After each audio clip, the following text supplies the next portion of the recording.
You guys are great, and my Zoom host is holding his dog. My cat will not come near me to save her life, but... Follow the Wonder Dog! He's the Wonder Dog! Anyway. I want to thank each and every one of you. I was going to read to close out the night, and I was going to pick material from the Scars Publications annual, this would be 2021, issue collection book regarding Utopia. I love this photo because people like Tom might realize that there was such a violent storm last year that there was ice on all of the roses, which is where this came from. And in the middle of Austin when I didn't have power for a week. It was a fun time, fun.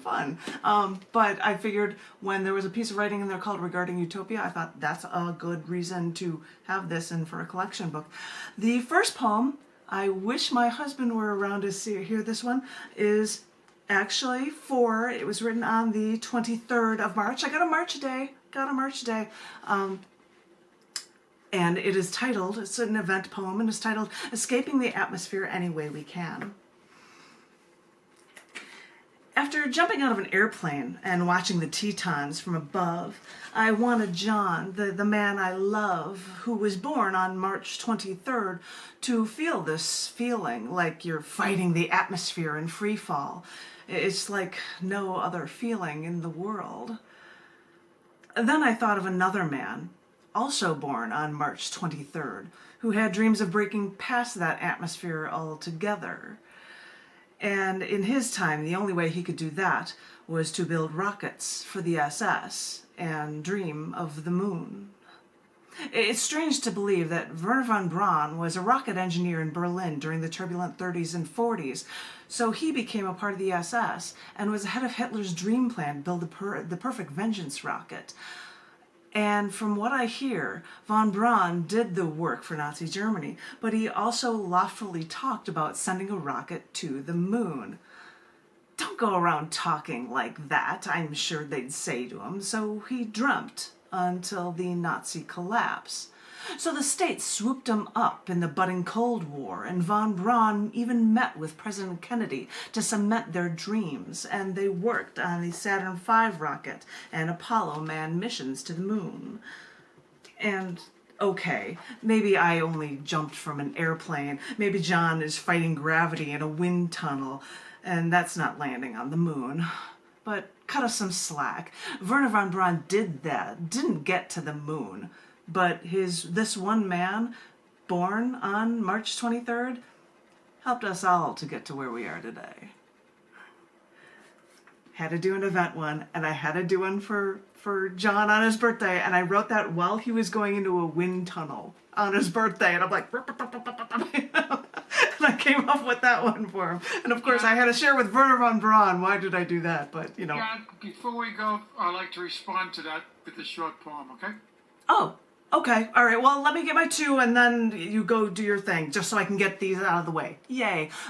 Because the next one I was going to do is a short one that is in here, and I flipped open to it, and it's called Keeps Repeating. And it's a really short one that comes with an image, and it has a nice violent-looking image in it. And it also happens to be one that is in, this is just the proof copy of Shattering the Glass Ceiling. And so I can give a reference to this book because it's something related to women's issues in it. But this is called Keeps Repeating. I question my turning the other cheek when your violent strikes are just getting stronger and this painful history keeps repeating itself. Which is an appropriate image with years ago I'm with somebody and I'm like, if I just put my head down in a window and you look like it, and so I'm like, I've got this great image for it, and that is for the short poem Keeps Repeating. But I will do my last poem and then we're going to be able to hear from John, and thank you very much. But I don't know if Tom had heard this one before. It may have been an event poem, I have no idea. But it was written on November 29th, the day of the 1781 Zong Massacre, where a British slave ship threw crew members threw 133 Africans over by dumping them into the sea to claim insurance. I didn't know about this, so I wrote this thing about it, and it's called Ethical Thing to Do. Today I was asked if I knew the date when ethics courses became mandatory for business college degrees. I had no idea. And then I said, it had to be recently. And they nodded in agreement.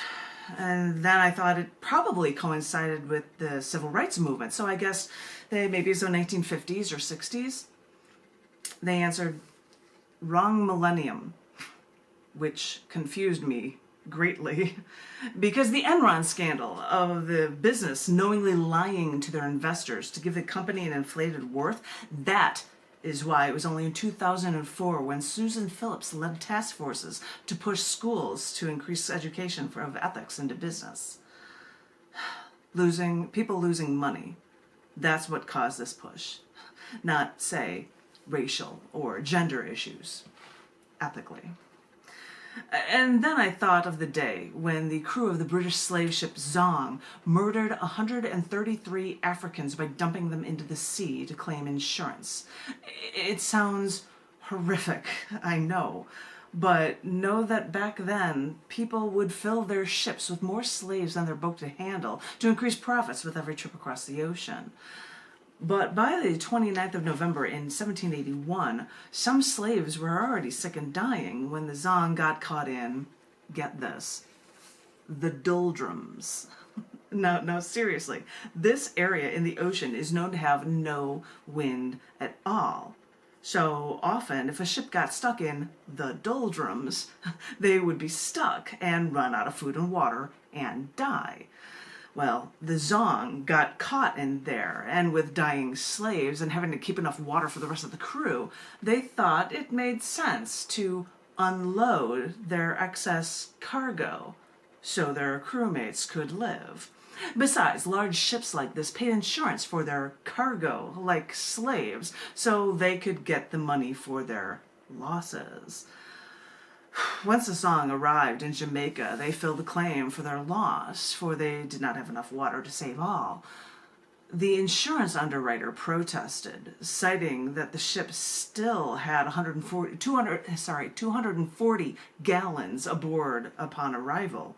Abolitionists claimed this with the first time use of the word massacre, but the British Solicitor General said slaves are goods and property, and it was madness to accuse these honorable men of murder simply because throwing away property overboard is, quote-unquote, the same as if wood were being thrown overboard. Those were his words, and those were the thoughts of the times. During this trip, 100 slaves threw themselves overboard as an act of protest. If they knew they were going to die, it makes me think of the people I remember seeing jump out of the World Trade Center towers after the terrorist attacks in 2001.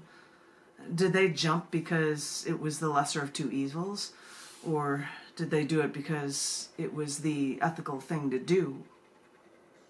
For we forget that there's no disconnect when it comes to ethics, not only in business, but also our personal lives. It's all on this continuum because our ethical choices tie everything together. Some people wonder why we'd need to teach ethics in a business curriculum. Then again, others wonder why it wasn't taught before. After realizing how in business ethics can be thrown out the window, where people forget how desperately ethics needs to be woven everywhere in our lives. Heavy piece for the ending for that, you guys. Thank you guys for listening. But I figured that was something worth sharing, especially if I'm looking for things of events of the year. I have not forgotten John, and thank you very much, every one of you, John.